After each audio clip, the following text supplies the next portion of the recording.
Inovasi ini mengandungi 3 bahagian. Pertama, kad jejak kata. Kad ini terdiri daripada 4 kategori kata nama am dan kata nama khas, iaitu manusia, haiwan, benda dan tempat.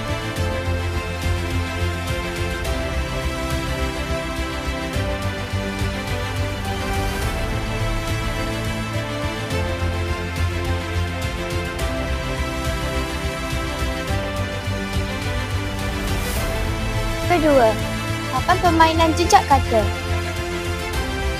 Murid boleh mengimbas manual penggunaan dan soalan kuis digital untuk bermain permainan ini.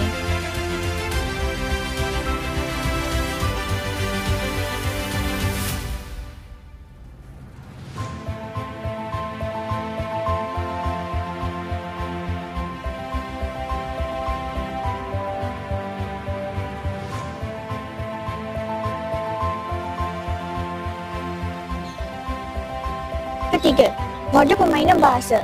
Modul ini boleh dijadikan panduan kepada murid dan guru untuk mempelajari kata nama melalui permainan bahasa.